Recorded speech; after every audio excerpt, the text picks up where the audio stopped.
a signature card. Yes, Your Honor. And that the signature card was the signature card of the Chief Justice Corona. Allegedly, there was a name Precisely. there, Your Honor. It was allegedly the signature card of Justice Corona. Yes, Your Honor. You showed the imprint of that name on the signature card. Yes, Your Honor. All right? And she was covering it up. Yes, Your Honor. And what did she ask you to do? By way of help? He asked about dollar signs, and I said it was bird. Actually, it She was asked really you bird. about a dollar sign? Yes, Your Honor. How did she ask you this? Well, actually, when How did she ask you about the dollar sign? what is this? Is this a dollar sign? Something like that. Okay. And then when I said I cannot help him, he just left. When was that? When did this congresswoman, was she a woman? Congressman, Your Honor. Well, congressman, but female or male? Male, Your Honor. Male. What did he, when did that congressman see you? I'm trying to recall, Your Honor. Latter part of January. Was it at the time when we subpoenaed you? Before, Your Honor. How many days before? Mr. President, she said end of January. May we know, to your recollection, what day in the end of January, Ms. Chongson, please? May I refer to a calendar, Your Honor? Yes, okay, thank you. It was a Tuesday, I think. Can she be given a 2012 calendar, please?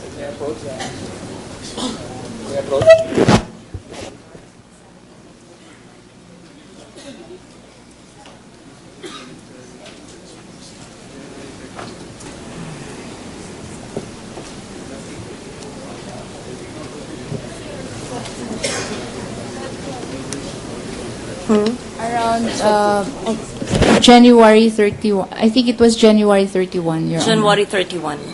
Okay, proceed. Thank you. Just a last question, Mr. President.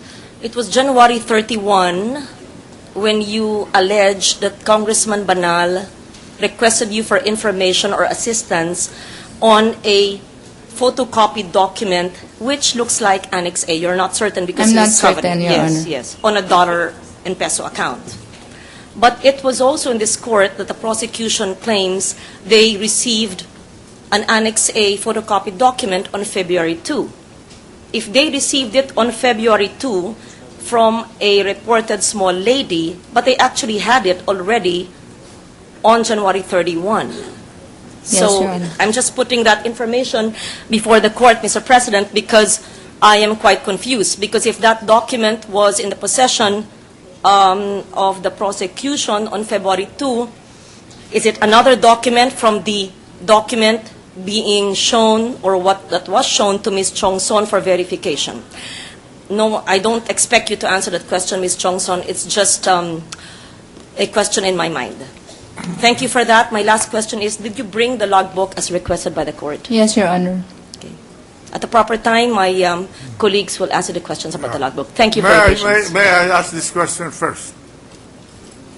Was the approach of Congressman Banal to you before or after the president of your bank requested you to forward all the records of this account pertaining to Chief Justice Corona to the head office? Before, Your Honor. Before it was forwarded to the records were forwarded to the head office. Yes, Your Honor. It was before. And those signature cards are kept in the vault or steel cabinet that is under the control of two bank officers in your bank, in your branch. Yes, Your Honor. They're under the control of two personnel. And that you did not at any time ask those two I did, branch Your Honor. officers to open the vault? I or did, the- Your Honor. Huh? I did. You asked them to open the vault. We checked the records if they were there and if they Why were did you safe. check the records if they were there? We went in and we Was got it- the folder. Just a minute. Yes, Your Honor. You said you did open the steel cabinet to check whether the records were there. Who did you do that? Actually As a requested. consequence of the request of Congressman Banal. No, Your Honor. It was after he left that we checked the folder, Your Honor. I requested them to get it so we can review it. And the signature cards were there. Yes, Your Honor. Did you not ask Congressman Banal how did he happen to I be in did. possession of, I did, Your of that signature card? I did, Your Honor. And what was his answer? I will tell you if you will help us. As soon as you help us. Something like that. I can't recall. Something like that. I want the exact words of Congressman Banal, if you can remember it. If you will help us, I can tell you. Something like that, Your Honor. How they got it. In other I words, asked him, say, how did you get that? and what did she say? What did he say? So many people are helping us. Something like that. So many people. In other words, he admitted that they got this record from your record. Not necessarily, Your Honor. What do you mean by not necessarily? Because it can come from other sources, Your Honor. Can your I cannot say. I really don't know, Your Honor. But how can definitely they did not come wait, from us. wait a minute. How can they have an access to your record under the security procedure that you described to us? How can anyone?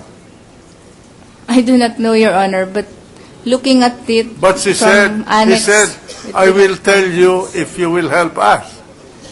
Yeah, but he did not. Meaning Of course, he I will said, tell I'm you- sorry, I cannot help you. Meaning he will tell you how he got it if you will help him. Something like that. Okay. Oh, Majority Floor Leader. Senator Miriam Defensor Santiago wants the floor, and then Senator Pangilinan. But right after, we can move for a break, Mr. Yes, President. the gentle lady from Iloilo. With the indulgence of our colleagues, it seems to me, it seems even to myself, that the prosecution has my good side today. So let me ask you, Ms. Witness, before he appeared before you, identifying himself as Congressman Banal, did you know personally his face or his appearance? Did you have some definite recollection of how Congressman Banal looks? Actually, I met him before in one event in Xavierville 1. What event was that? It was an inauguration of the new court that was built, New what? some covered court. Oh, a covered court. So you are sure that when he walked into your office, even before he introduced himself, you already recognized him as congressman? Yeah, and then my other officer said that Councilor Banal is here, something like. So parang That's we how were he able- introduced himself. No, that's not how he introduced himself. What did he say? So he said that he is already a congressman.